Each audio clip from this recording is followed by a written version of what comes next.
സുപ്രീംകോടതി വിധി നടപ്പായി. 4 അനധികൃത ഫ്ളാറ്റുകളും വിജയകരമായി മറ്റപായങ്ങളൊന്നുമില്ലാതെ പൊളിച്ചു നീക്കി. അവസാന ഫ്ളാറ്റായ ഗോൾഡൻ കായലോരം ഉച്ചയ്ക്ക് 2:30-നാണ് നിലം പൊത്തിയത്. 16 നിലകളുള്ള ഗോൾഡൻ കായലോരം 5 സെക്കൻഡിൽ നിലം പതിച്ചു. 4 സ്ഫോടനങ്ങളും പൂർണ്ണ വിജയമായതോടെ ആശ്വാസത്തിലാണ് അധികൃതർ. സ്ഫോടനങ്ങൾ പൂർണ്ണ വിജയമായതിൽ ജില്ലാ ഭരണകൂടവും പോലീസും അഗ്നിരക്ഷാസേനയും സംതൃപ്തി രേഖപ്പെടുത്തി. ലോകത്ത് തന്നെ അത്യപൂർവമായ ദൌത്യമാണ് വിജയകരമായി അവസാനിച്ചത്. 5 ഫ്ളാറ്റുകളും എങ്ങനെ പൊളിച്ചു എന്നതിന്റെ വിശദാംശങ്ങൾ ചേർത്ത് സുരേഷ് വെള്ളിമുറ്റം തയ്യാറാക്കിയ റിപ്പോർട്ടിലേക്ക്. തീരപരിപാലന നിയമം ലംഘിച്ച് മരടിൽ നിർമ്മിച്ച 4 ഫ്ളാറ്റുകളും മണ്ണടിഞ്ഞിരിക്കുകയാണ്. ആദ്യമായി തന്നെ തകർന്നത് ഹോളി ഫെയ്ത്ത്, പിന്നീട് ആൽഫാസറിൻ 2 ടവറുകളാണ് ഉണ്ടായിരുന്നത്. ജെയിൻ, അതോടൊപ്പം ഗോൾഡൻ കായലോരം.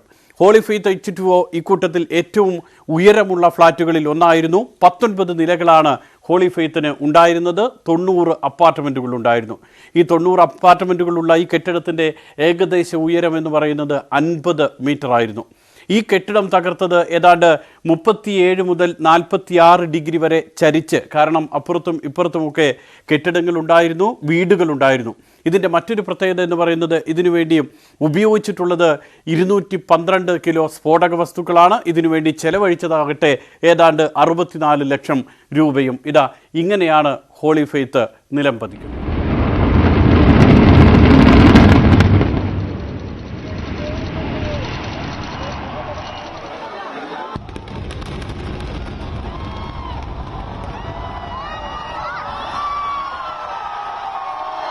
ഹോളി ഫെയ്ത്തിന് ശേഷം ആൽഫാസറിൻ നേരത്തെ സൂചിപ്പിച്ചതുപോലെ ഇരട്ട ടവറാണ്. അതിൻ്റെ ഉയരം എന്ന് പറയുന്നത് ഏതാണ്ട് 50 മീറ്ററോളം വരും.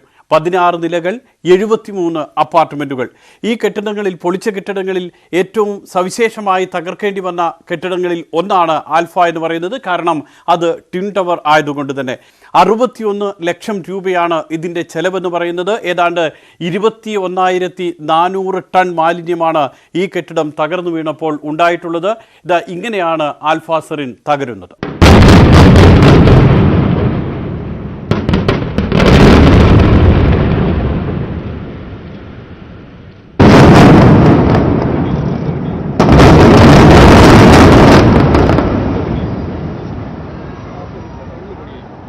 രണ്ടാം ദിവസത്തിൻ്റെ തുടക്കം ജെയിൻ കോറൽ കോവിലാണ്. ജെയിൻ കോറൽ കോവ് പറഞ്ഞതിനേക്കാൾ അല്പം വൈകിയാണ് പൊളിച്ചത് എങ്കിൽ പോലും ഇത് ഈ തകർത്തതിൽ വെച്ച് ഏറ്റവും ഉയരമുള്ള കെട്ടിടമാണ്. മാത്രമല്ല ഏറ്റവും അധികം ആളുകൾ താമസിച്ചിരുന്നതും ജെയിൻ കോറൽ കോവിൽ തന്നെയാണ്. 51 മീറ്ററാണ് ഇതിൻ്റെ ഉയരമെന്ന് പറയുന്നത്. 125 അപ്പാർട്ട്മെൻറ്റുകൾ ഇതിലുണ്ടായിരുന്നു. 16 നിലകളാണ് ജെയിൻ കോറൽ കോവിൽ ഉണ്ടായിരുന്നത്. ജെയിൻ കോറൽ കോവ് തകരുന്നത്, ഇത്രയും വലിയ കെട്ടിടം നമ്മൾ കാണുമ്പോൾ ഇത് തകരുന്നത് നോക്കുക. വെറും 9 സെക്കൻഡുകൾ കൊണ്ട് മാത്രമാണ് ജെയിൻ കോറൽ കോവ് നിലം പൊത്തുന്നത്.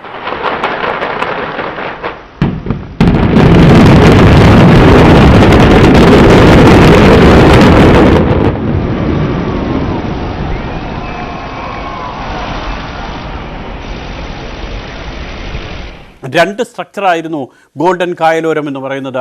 ഇതിന് 16 നിലകളാണ് ഉണ്ടായിരുന്നത്, 40 അപ്പാർട്ട്മെൻറ്റുകൾ, 50 മീറ്റർ ഉയരം. ഇതായിരുന്നു ഗോൾഡൻ കായലോരത്തിൻ്റെയും പ്രത്യേകത എന്ന് പറയുന്നത്. കായലിൻ്റെ 2 വശത്തും കായലുണ്ട്. ആ കായലിലേക്ക് വീഴാതെ വീഴ്ത്തുക എന്നുള്ളതായിരുന്നു ഏറ്റവും വലിയ വെല്ലുവിളി എന്ന് പറയുന്നത്.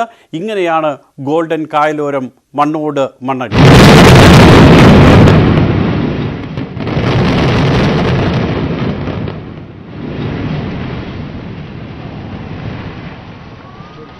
ഇതുമായി ബന്ധപ്പെട്ട് ഇനി സംസ്ഥാന സർക്കാർ സുപ്രീം കോടതിയിൽ റിപ്പോർട്ട് നൽകുകയാണ് അടുത്ത നടപടി എന്ന് പറയുന്നത്. അതേസമയം തന്നെ മറ്റ് പലതും, കാപ്പിക്കോ അടക്കമുള്ള വിവാദങ്ങൾ ഇക്കൂട്ടത്തിൽ ഉയർന്നു വരുന്നുമുണ്ട്. ഏതായാലും കായൽ കയ്യേറ്റക്കാർക്ക്, തീരപരിപാലന നിയമം ലംഘിക്കുന്നവർക്ക് ഈ കണ്ട ദൃശ്യങ്ങളെല്ലാം തന്നെ വളരെ ശക്തമായിട്ടുള്ള ഒരു താക്കീതാണ്. 4 ഫ്ളാറ്റുകളുടെയും പൊളിക്കൽ പദ്ധതി കൃത്യമായാണ് നടന്നതെന്ന് സ്ഫോടന വിദഗ്ധൻ SB സർവാതെ. എവിടെയും കാര്യമായ നാശനഷ്ടമില്ലെന്നും അദ്ദേഹം പറഞ്ഞു. It is the most safest demolition that we have done. There is no damage to your Anganwadi, there is no damage to anything. This building was also very close by, we have seen to it. Now a little your boundary wall and all that, because this is all to be removed.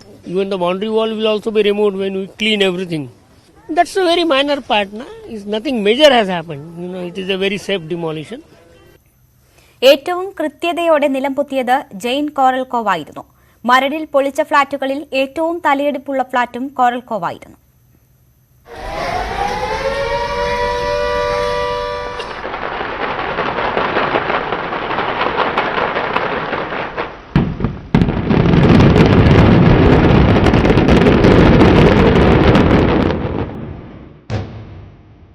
കടുകിട പിഴവില്ലാത്ത കൃത്യത, parking ഏരിയയിലേക്ക് ചരിഞ്ഞ് പവിഴപ്പുറ്റുപോലെ ഒരു concrete കൂന.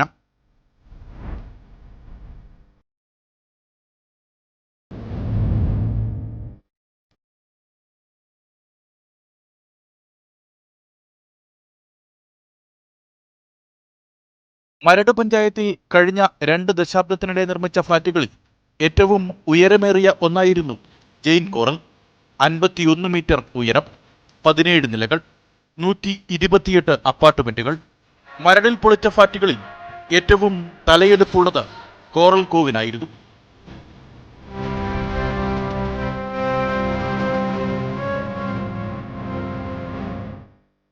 ാണ് ജെയിൻ കോറൽകോവിന് നിർമ്മാണാനുമതി ലഭിക്കുന്നത്. 3 വർഷം കൊണ്ട് നിർമ്മാണം പൂർത്തിയായി. ഏതാണ്ട് 1 ദശാബ്ദം തികയും മുമ്പ് എല്ലാം വീണ്ടും മണ്ണോട് ചേർന്നു.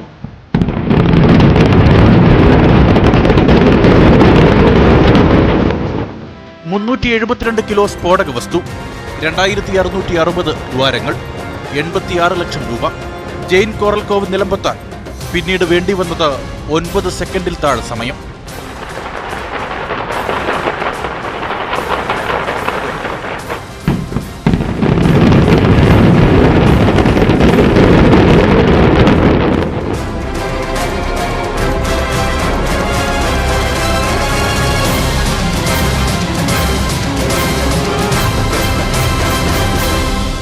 ന്യൂസ് 18 കൊച്ചി. മരട് നഗരസഭയിൽ തീരദേശ നിയമം ലംഘിച്ച 4 ഫ്ളാറ്റുകളിലൊന്നായ ഗോൾഡൻ കായലോരമാണ് അവസാനമായി നിലംപൊത്തിയത്. നിശ്ചയിച്ചതിലും 26 മിനിറ്റ് വൈകിയാണ് ഗോൾഡൻ കായലോരത്ത് സ്ഫോടനം നടത്തിയത്. ഫ്ളാറ്റിന് സമീപത്തുണ്ടായിരുന്ന അങ്കണവാടിക്ക് ഒരു കേടും കൂടാതെയാണ് ഫ്ളാറ്റ് പൊളിച്ചത്. CN പ്രകാശ് തയ്യാറാക്കിയ റിപ്പോർട്ടിലേക്ക്. 17 നിലകളുണ്ടായിരുന്ന ഗോൾഡൻ കായലോരത്തിന്റെ ഇപ്പോഴത്തെ അവസ്ഥയാണിത്. അതായത് സ്ഫോടനം നടന്ന് കുറച്ച് നേരത്തിന് ശേഷം ഇവിടെ 17 നിലകളും 40 അപ്പാർട്ട്മെൻറ്റുകളും പൂർണ്ണമായി നിലംപതിച്ചിരിക്കുന്നു.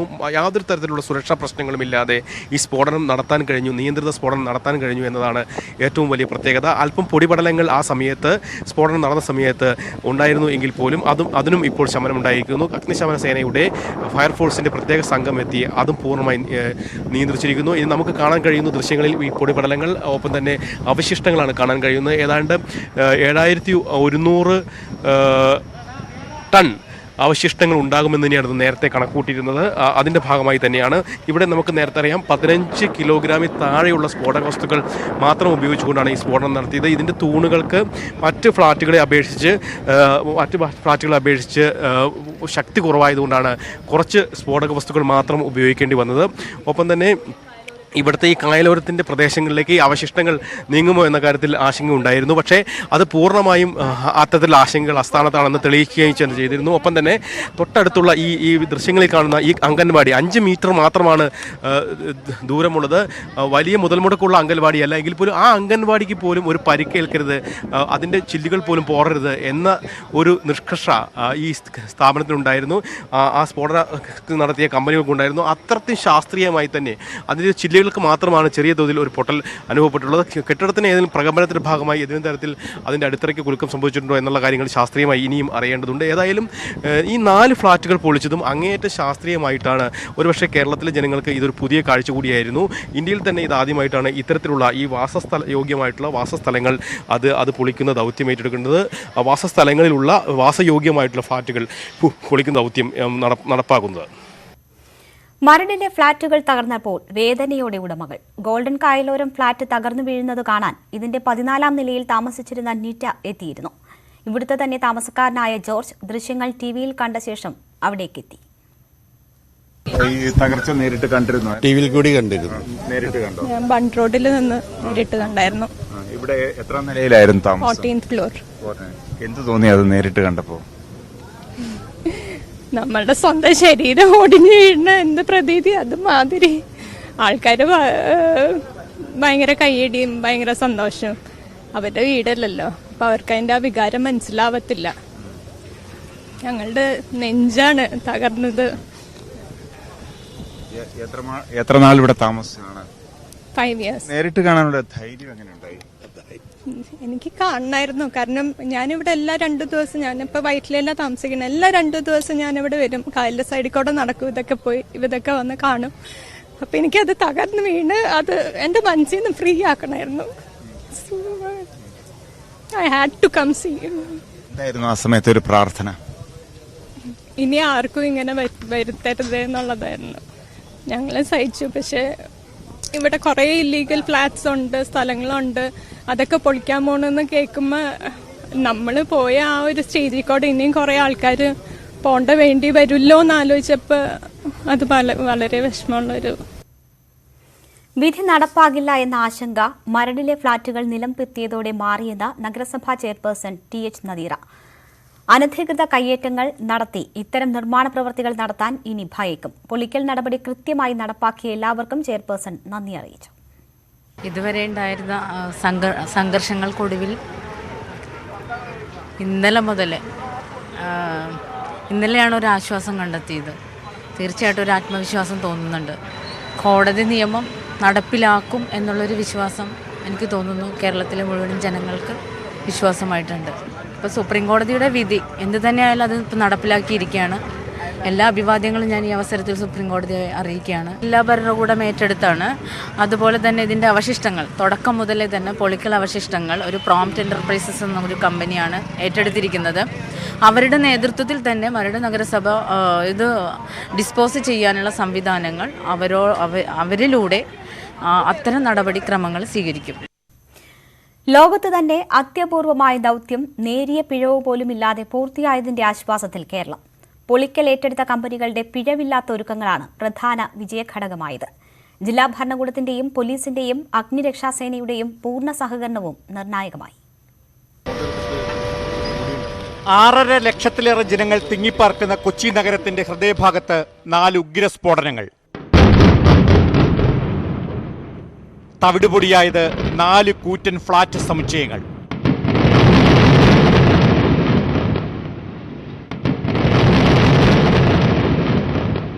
അടുത്തുള്ള കെട്ടിടങ്ങൾക്കോ വീടുകൾക്കോ പോറൽ പോലും ഏൽക്കില്ലെന്ന് ആദ്യം പറഞ്ഞപ്പോൾ പലരും വിശ്വസിച്ചില്ല. പക്ഷേ തൊട്ടുനിന്ന ചെറു വീടുകൾക്ക് പോലും കേടുപറ്റാതെ ദൗത്യം പൂർത്തിയായപ്പോൾ എല്ലാവർക്കും ആശ്വാസം. ഫസ്റ്റ് പൊട്ടിക്കുന്നു പറഞ്ഞപ്പോഴേക്കും പേടിയുണ്ടായിരുന്നു. തിരിച്ചു വരുമ്പോൾ വീടിന് പക്ഷെ ഒരു കുഴപ്പമില്ല, നിറയെ പൊടിയാണ്, പക്ഷെ വേറെ കുഴപ്പമൊന്നുമില്ല. പൊട്ടലോ പാടൊന്നും പ്രത്യക്ഷത്തിലൊന്നും കാണാനില്ല. ട്രാഫിക് നിയന്ത്രിക്കാൻ മാത്രം 300 പോലീസുകാർ, ജനങ്ങളെ ഒഴിപ്പിക്കാൻ 500 പോലീസുകാർ വേറെ, 14 യൂണിറ്റുകളിലായി 70 അഗ്നിരക്ഷാ സേനാംഗങ്ങൾ, സാങ്കേതിക വിദഗ്ധരും തൊഴിലാളികളുമടക്കം 1500-ലേറെ മനുഷ്യരുടെ അർപ്പണബോധത്തിന്റെ കൂടി ഫലമാണ് വിജയകരമായ ദൗത്യം. നേരത്തെ 2 നിയന്ത്രിത സ്ഫോടനം കഴിഞ്ഞപ്പോൾ സത്യത്തിൽ നമ്മുടെ പ്രദേശത്തെല്ലാവരുടെയും ഒരു ആശങ്ക കുറയുകയും ഇത് വളരെ അപകടരഹിതമായിട്ട് നടക്കും എന്നൊരു തോന്നലുണ്ടാവുകയാണ് ചെയ്തത്. അതുകൊണ്ട് ഇന്ന് വളരെ ലാഘവത്തോടു കൂടിയാണ് എല്ലാവരും ഇവിടെ വന്നിട്ടുള്ളത്. എഡിഫസിന്റെ ഉത്കർഷ് മേത്ത, ജെറ്റ് ഡിമോളിഷന്റെ ജോ ബ്രിങ്മാൻ, വിജയ് സ്റ്റീൽസിന്റെ ആനന്ദ് ശർമ്മ, സ്ഫോടന വിദഗ്ധരായ Sarath B Sarvate, doctor R Venugopal തുടങ്ങി അറിയപ്പെടുന്ന വിദഗ്ധരുടെ ഒന്നിച്ചുള്ള പ്രവർത്തനം കൂടിയാണ് ദൗത്യത്തെ കുറ്റമറ്റതാക്കിയത്. 1 ലക്ഷത്തോളം ടൺ കോൺക്രീറ്റ് അവശിഷ്ടങ്ങൾ നീക്കുകയെന്ന ജോലിയാണ് ഇനി ബാക്കി. അതിന് 2 മാസമെടുക്കും. തീരദേശ പരിപാലന നിയമം ലംഘിക്കുന്നവർക്കുള്ള ശക്തമായ മുന്നറിയിപ്പാണ് ഫ്ളാറ്റ് പൊളിച്ചു നീക്കിക്കൊണ്ട് നൽകുന്നത്. ഉണ്ടായിരുന്ന ആശങ്കകൾ അസ്ഥാനത്താണെന്ന് തെളിയിച്ചുകൊണ്ടാണ് ഈ സ്ഫോടനം വിജയകരമായി പൂർത്തിയാക്കിയിട്ടുള്ളത്. കൊച്ചിയിൽ നിന്നും കണ്ണൻ പ്രസന്നൊപ്പം CN പ്രകാശ്, ന്യൂസ് 18. മരടിലെ 3 ഫ്ളാറ്റുകൾ നിലം പതിച്ചത് ജെറ്റ് ഡെമോളിഷൻസ് എന്ന കമ്പനിയുടെ കൂടി നേതൃത്വത്തിലാണ്. സ്ഫോടനത്തിൽ കെട്ടിടങ്ങൾ ചുറ്റുമതിനുള്ളിലേക്ക് തന്നെ നിലം പതിക്കുന്ന രീതിയിലായിരുന്നു ക്രമീകരണങ്ങൾ. ദൌത്യം പൂർണ്ണ വിജയമെന്ന് ജെറ്റ് ഡെമോളിഷൻ കമ്പനി CEO ജോ ബ്രിങ്മാൻ പറഞ്ഞു. മരടിൽ തീരദേശ നിയമം ലംഘിച്ച് പണിതുയർത്തിയ ഹോളി ഫെയ്ത്ത്, ഗോൾഡൻ കായലോരം, ജയൻ കോറൽ കോവ് എന്നീ കെട്ടിട സമുച്ചയങ്ങളാണ് എഡഫസുമായി ചേർന്ന് ജെറ്റ് ഡിമോളിഷൻസ് നിലം പതിപ്പിച്ചത്. കൃത്യമായിട്ടുള്ള കണക്കുകൂട്ടലുകൾ, ആവശ്യമായ ക്രമീകരണങ്ങൾ, ആശങ്കകൾ അവസാനിപ്പിച്ച് ഓരോ കെട്ടിടവും കൃത്യമായി ചുറ്റുമതിലിനുള്ളിലേക്ക് തന്നെ നിലം പതിച്ചു. പ്രതികൂല ഘടകങ്ങളെ തരണം ചെയ്തുകൊണ്ടുള്ള കൃത്യമായ ഇംപ്ലോസീവ് demolition.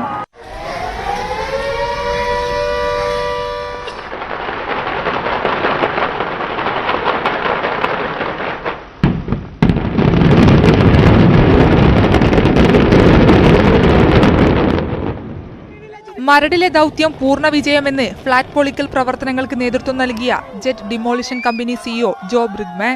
Well, we've had 3 quite successful implosions. Everything is on the ground. Everything is safe. ഇന്ത്യയിൽ ആദ്യമായാണ് ജെറ്റ് ഡിമോളിഷൻ കമ്പനിയുടെ നേതൃത്വത്തിൽ ഇത്തരത്തിൽ നിയന്ത്രിത സ്ഫോടനം നടത്തി കെട്ടിടങ്ങൾ പൊളിച്ചു വീഴ്ത്തുന്നത്.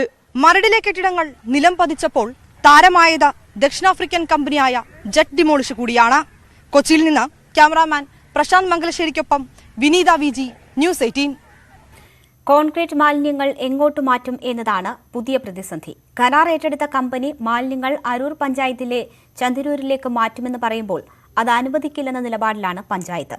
കോൺക്രീറ്റ് മാലിന്യം സമയബന്ധിതമായി നീക്കാമെന്ന് ജില്ലാ ഭരണകൂടം ഉറപ്പു നൽകിയിട്ടുണ്ടെന്ന് മരട് ചെയർപേഴ്സൺ പറഞ്ഞു. മരടിലെ 4 ഫ്ളാറ്റുകളും നിയന്ത്രിത സ്ഫോടനത്തിലൂടെ നിലംപൊത്തിയപ്പോൾ 76,350 ടൺ കോൺക്രീറ്റ് മാലിന്യമാണുണ്ടായത്. ഇത് നീക്കം ചെയ്യാൻ പോംറ്റ് കമ്പനിയാണ് കരാർ ഏറ്റെടുത്തിരിക്കുന്നത്. അരൂർ പഞ്ചായത്തിലെ ചന്ദരൂരിലേക്ക് മാലിന്യങ്ങൾ മാറ്റാൻ ശ്രമിച്ചെങ്കിലും നാട്ടുകാരുടെ പ്രതിഷേധത്തെ തുടർന്ന് ഇത് നിർത്തിവച്ചിരിക്കുകയാണ്. മാലിന്യങ്ങൾ നിക്ഷേപിക്കുന്നതിന് അനുമതി നൽകില്ലെന്ന് അരൂർ പഞ്ചായത്ത് പ്രസിഡന്റ് രത്നമ്മ പറഞ്ഞു. നമുക്ക് അരൂര് ഇതുവരെ കൊണ്ടുവരുന്നതായോ അതിൻ്റെ ഒരു അനുമതിയോ അനുവാദമോ ഇന്നുവരെ നമ്മളോട് ആവശ്യപ്പെട്ടിട്ടില്ല ആരും. നമ്മുടെ പ്രദേശത്തുള്ളവർ അങ്ങനെ വരുമെന്നുള്ളൊരു ആശങ്ക കൊണ്ട് പരിസരത്തുള്ളവർ നമുക്ക് പരാതി തന്നിട്ടുണ്ട്. പരാതിയുടെ അടിസ്ഥാനത്തിൽ നമ്മൾ സ്റ്റോപ്പ് മെമ്മോ കൊടുക്കാനാണ് സെക്രട്ടറി പറഞ്ഞിരിക്കുന്നത്. അതേസമയം വേസ്റ്റ് സമയബന്ധിതമായി നീക്കാനാകുമെന്ന പ്രതീക്ഷയിലാണ് മരട് മുനിസിപ്പാലിറ്റി. 70 ദിവസത്തിനുള്ളിൽ മാറ്റാമെന്ന് ജില്ലാ ഭരണകൂടം അറിയിച്ചിട്ടുണ്ടെന്ന് മരട് മുനിസിപ്പൽ ചെയർപേഴ്സൺ പറഞ്ഞു. തുടക്കം മുതലേ തന്നെ പൊളിക്കൽ അവശിഷ്ടങ്ങൾ ഒരു പ്രോംപ്റ്റ് എന്റർപ്രൈസസ് എന്നൊരു കമ്പനിയാണ് ഏറ്റെടുത്തിരിക്കുന്നത്. അവരുടെ നേതൃത്വത്തിൽ തന്നെ മരട് നഗരസഭ ഇത് ഡിസ്പോസ് ചെയ്യാനുള്ള സംവിധാനങ്ങൾ അവരിലൂടെ അത്തരം നടപടിക്രമങ്ങൾ സ്വീകരിക്കും. ചന്ദരൂരിനു പുറമെ എഴുപുന്നയിലും മാലിന്യം നിക്ഷേപിക്കാൻ തീരുമാനിച്ചിട്ടുണ്ടെങ്കിലും അവിടെയും നാട്ടുകാരുടെ പ്രതിഷേധമുയർന്നിട്ടുണ്ട്. ന്യൂസ് 18 കൊച്ചി. മരടിൽ നാളെ മുതൽ മാലിന്യങ്ങൾ നീക്കുന്നതിനുള്ള പ്രവർത്തനങ്ങൾ ആരംഭിക്കുമെന്ന് സബ് കളക്ടർ സ്നേഹിൽ കുമാർ. പൊളിക്കലുമായി ബന്ധപ്പെട്ട് സമീപവാസികൾക്ക് എന്തെങ്കിലും പ്രശ്നങ്ങളുണ്ടെങ്കിൽ അറിയിക്കാം. ദൌത്യം വെല്ലുവിളികൾ നിറഞ്ഞതായിരുന്നുവെങ്കിലും വിവിധ വകുപ്പുകൾ ഒത്തുചേർന്നുള്ള പ്രവർത്തനം എല്ലാം വിജയകരമാക്കാൻ സഹായിച്ചുവെന്നും സ്നേഹിൽ കുമാർ പറഞ്ഞു. And I'm very happy with the way they have operated. So we have just been a coordinator of the agencies. From my side, I've just coordinated the entire effort, but it's the a success for the agency who have done it. Edifice Engineering and Vijay Steels, both of them have done very well. I am hoping that the next challenge would be to clean up the debris, and we will be doing it. As you might know that we have already issued the tender for that, and the cleaning of the debris will start probably tomorrow. From tomorrow we will start the cleaning process also. മരടിലെ ഫ്ളാറ്റുകൾ പൊളിക്കാനുള്ള supreme കോടതി വിധി നടപ്പായപ്പോൾ വർഷങ്ങൾ നീണ്ടുനിന്ന നിയമ പോരാട്ടമാണ് അവസാനിക്കുന്നത്. 2006 മുതൽ തുടങ്ങിയ നിയമലംഘനങ്ങളുടെയും നിയമ പോരാട്ടത്തിന്റെയും നാൾ വഴി ഇനി ചരിത്രമാണ്. 2006 ഓഗസ്റ്റിലാണ് കൊച്ചിയിലെ മരട് ഗ്രാമപഞ്ചായത്തിന്റെ അനുമതിയോടെ പ്രദേശത്ത് 4 ഫ്ളാറ്റുകളുടെ പണി തുടങ്ങിയത്. 2007 ഫ്ളാറ്റുകൾ പണിയുന്ന സ്ഥലം CRZ പരിധിയിൽ വരുന്നതാണെന്ന് പഞ്ചായത്ത് വിജിലൻസ് കണ്ടെത്തി. തീരദേശ പരിപാലന നിയമം ലംഘിച്ചതിനാൽ നിർമ്മാണാനുമതി റദ്ദാക്കാൻ 2007 മെയ് 15 സർക്കാർ പഞ്ചായത്തിനോട് ആവശ്യപ്പെട്ടു. ജൂൺ മാസം പഞ്ചായത്ത് നൽകിയ കാരണം കാണിക്കൽ നോട്ടീസിന് മറുപടി നൽകാതെ ഫ്ളാറ്റ് ഉടമകൾ നേരെ ഹൈക്കോടതിയിലേക്ക്.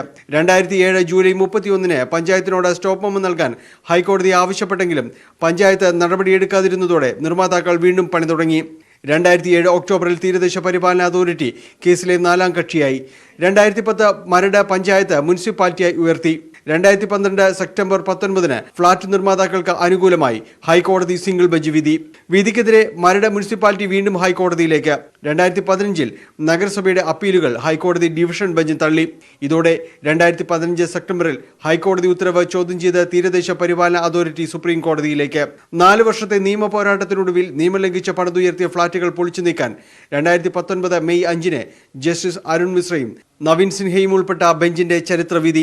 ഫ്ളാറ്റ് ഉടമകളുടെ പ്രതിഷേധവും രാഷ്ട്രീയ പാർട്ടികളുടെ വാഗ്ദാനവും സർക്കാർ വിളിച്ച സർവകക്ഷി യോഗവും 5 മാസം കൊണ്ട് അവസാനിക്കുന്നു. 2019 ഒക്ടോബർ ആദ്യവാരത്തോടെ ഫ്ളാറ്റുകളിൽ നിന്ന് താമസക്കാരെ പൂർണ്ണമായും ഒഴിപ്പിച്ചു. മരടിലെ ഫ്ളാറ്റ് നിർമ്മാതാക്കൾക്കെതിരെ കേസെടുത്ത ക്രൈംബ്രാഞ്ച് നിർമ്മാണ അനുമതി നൽകിയ പഞ്ചായത്ത് സെക്രട്ടറി അടക്കം നിരവധി പേർക്കെതിരെ കേസെടുത്ത അന്വേഷണം തുടരുന്നു. ഒക്ടോബർ 12 എഡിഫസ് എഞ്ചിനീയറിംഗിനും വിജയ സ്റ്റീൽസിനും ഫ്ളാറ്റുകൾ പൊളിക്കാൻ കരാർ നൽകി. ഡിസംബറോടെ സുപ്രീം കോടതി നിയോഗിച്ച ജസ്റ്റിസ് ബാലകൃഷ്ണൻ നായർ സമിതി 246 46 ഫ്ളാറ്റ് ഉടമകൾക്ക് ഇടക്കാല നഷ്ടപരിഹാരമായ 25 ലക്ഷം രൂപ വീതം നൽകാൻ ശുപാർശ ചെയ്തു. പിന്നെ പ്രദേശവാസികളുടെ ആശങ്ക പരിഹരിക്കാനും ഫ്ളാറ്റുകളിൽ സ്ഫോടക വസ്തുക്കൾ നിറയ്ക്കാനും തിരക്കിട്ട നീക്കങ്ങളായി. ഇപ്പോൾ സ്ഫോടനത്തോടെ നടപടികൾ പൂർണ്ണം. തീരദേശ പരിപാലന നിയമം സംബന്ധിച്ച ഇതുവരെ ഉയർന്ന ചോദ്യങ്ങൾക്കാണ് മരടിൽ മറുപടിയാകുന്നത്. മരടിലെ നിയമലംഘകർക്ക് എന്തു ശിക്ഷ നൽകി എന്ന് ചോദിച്ചവർക്കുള്ള ഉത്തരമാണ് മരടിൽ ഇപ്പോഴാ സ്ഥാനത്ത് ഉയർന്നിട്ടുള്ള കോൺക്രീറ്റ് കൂനകൾ. മരടിൽ നിന്ന് ക്യാമറമാൻ ഷിജോ എം ജെയിംസിനും മനോജിനുമൊപ്പം ഡാനി പോൾ, ന്യൂസ് 18. ഫ്ളാറ്റുകൾ പൊളിച്ചത് സംബന്ധിച്ച റിപ്പോർട്ട് സർക്കാർ നാളെ സുപ്രീം കോടതിയിൽ സമർപ്പിക്കും. എന്നാൽ പൊളിച്ച 4 ഫ്ളാറ്റുകളുടെയും ഭൂമിയുടെ കാര്യത്തിൽ അവ്യക്തത നിലനിൽക്കുകയാണ്. തീരസംരക്ഷണ നിയമം ലംഘിച്ച് നിർമ്മിച്ച 4 ഫ്ളാറ്റുകൾ പൊളിച്ചു നീക്കാൻ സുപ്രീം കോടതി നൽകിയ സമയപരിധി ഇന്നായിരുന്നു. ഇത് പൊളിച്ചു നീക്കിയതായി ചീഫ് സെക്രട്ടറി നാളെ സുപ്രീം കോടതിക്ക് റിപ്പോർട്ട് നൽകും. ഫ്ളാറ്റുകൾ പൊളിച്ചപ്പോൾ കാര്യമായ കേടുപാടുകൾ സമീപത്തെ കെട്ടിടങ്ങൾക്ക് സംഭവിച്ചിട്ടില്ല. അതുകൊണ്ട് കാര്യമായ ഇൻഷുറൻസ് തുകയും ആർക്കും നൽകേണ്ടി വരില്ല. ഈ ഫ്ളാറ്റുകൾ നിലനിന്ന ഭൂമിയുടെ ഉടമസ്ഥാവകാശം ഫ്ളാറ്റ് ഉടമകൾക്ക് കൂട്ടത്തോടെയാണ്. എന്നാൽ തീരസംരക്ഷണ നിയമം ലംഘിച്ച് ചില ഫ്ളാറ്റുകൾ ഭൂമി കയ്യേറിയിരുന്നു. ഈ ഭാഗം സർക്കാരിന് വിട്ടു നൽകേണ്ടി വരും. ഫ്ളാറ്റുകളുടെ കാര്യത്തിലും ഭൂമിയുടെ കാര്യത്തിലും നിയമ പോരാട്ടം തുടരുമെന്നാണ് ഫ്ളാറ്റ് ഉടമകൾ പറയുന്നത്. നിശ്ചയമായിട്ടും പിന്നെ എന്താ സംശയം, വയനാട്ടിലെ ബിക്കോസിനോ ഞങ്ങൾ എങ്ങനെയാണ് പുറത്തേക്ക് കയറില്ലെന്ന് ഇതേവരെ കാരണം പറയാൻ പറ്റുന്നില്ലല്ലോ. എന്താണ് ഞങ്ങൾ ചെയ്തിട്ടുള്ളത് തെറ്റെന്നാണ് ഞങ്ങൾക്കൊന്നും അറിയേണ്ടത്. അതിപ്പോഴും ഞങ്ങൾക്ക് അറിയാൻ പറ്റിയിട്ടില്ല. ഇവരുടെ ഭൂമിയുടെ കാര്യത്തിൽ സർക്കാരോ സുപ്രീം കോടതിയോ നിലപാട് വ്യക്തമാക്കുമെന്നാണ് കരുതുന്നത്. ന്യൂസ് 18 കൊച്ചി.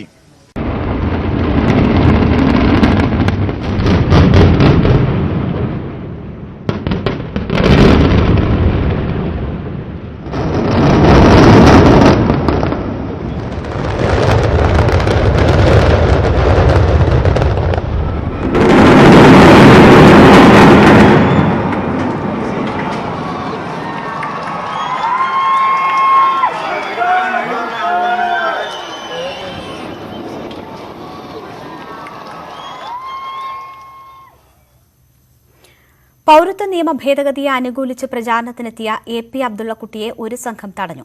തിരുവനന്തപുരം കല്ലിൻമൂട്ടിലാണ് സംഭവം. വീടുകളിൽ ലഘുലേഖ വിതരണം ചെയ്യാനുള്ള ശ്രമമാണ് തടഞ്ഞത്.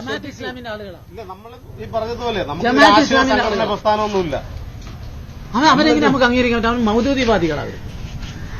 ആ വിഷയം നമുക്ക് അംഗീകരിക്കണം. നമ്മൾ പ്രവാചകന്റെ ആളുകൾ എന്താ TG സജിത്ത് വിവരങ്ങളുമായി ചേരുന്നു. സജിത്ത്, എന്താണ് സംഭവിച്ചത്? ആരാണ് അബ്ദുള്ളക്കുട്ടിയെ തടഞ്ഞത്? രേണുക, ഇന്ന് BJPയുടെ സംസ്ഥാന ഉപാധ്യക്ഷൻ അബ്ദുള്ളക്കുട്ടി പൗരത്വ നിയമ ഭേദഗതിയെ അനുകൂലിച്ചുകൊണ്ടുള്ള BJPയുടെ പ്രചരണത്തിന്റെ ഭാഗമായിട്ടാണ് തിരുവനന്തപുരത്ത് വന്നത്. ആറ്റുകാലിന് സമീപം കൊത്തുകല്ലുമൂട് എന്ന സ്ഥലത്ത് അദ്ദേഹം വീടുകൾ കയറി ലഘുലേഖ വിതരണം ചെയ്യാൻ വേണ്ടി എത്തിയതാണ്. അപ്പോഴാണ് ഒരു സംഘം ആളുകളെത്തി ഇവർക്ക് നേരെ പ്രതിഷേധം ഉയർത്തിയത്. വീടുകളിൽ കയറി ലഘുലേഖ വിതരണം ചെയ്യാൻ കഴിയില്ല എന്ന നിലപാടെടുത്ത് അബ്ദുൾക്കുട്ടിയും സംഘത്തെയും റോഡിൽ തടഞ്ഞുകൊണ്ടായിരുന്നു ഇവർ പ്രതിഷേധിച്ചത്. തുടർന്ന് ഇത് പരസ്പരമുള്ള വാക്കേറ്റമായി. BJPയുടെ നിലപാടുകൾ ന്യായീകരിച്ചുകൊണ്ട് അബ്ദുൾക്കുട്ടിയും രംഗത്തെത്തി. പക്ഷേ നാട്ടുകാർ അവരെ വീടുകളിൽ കയറി ലഘുലേഖ വിതരണം ചെയ്യാൻ അനുവദിക്കില്ല എന്ന നിലപാടാണ് എടുത്തത്. തുടർന്ന് പ്രതിഷേധം അവസാനിപ്പിച്ച് ഈ സംഘം പിരിഞ്ഞു പോവുകയാണ് ഉണ്ടായത്. അതേസമയം തന്നെ ആരും തടഞ്ഞിട്ടില്ല എന്നതാണ് അബ്ദുള്ളക്കുട്ടിയുടെ നിലപാട്. ഒരു സംഘം SDPI പ്രവർത്തകർ വന്നാണ് പ്രതിഷേധം ഉയർത്തിയതെന്നാണ് അബ്ദുള്ളക്കുട്ടിയുടെ വിശദീകരണം. TG സജിത്താണ് വിവരങ്ങൾ നൽകിയത്. സ്പോർട്സ്.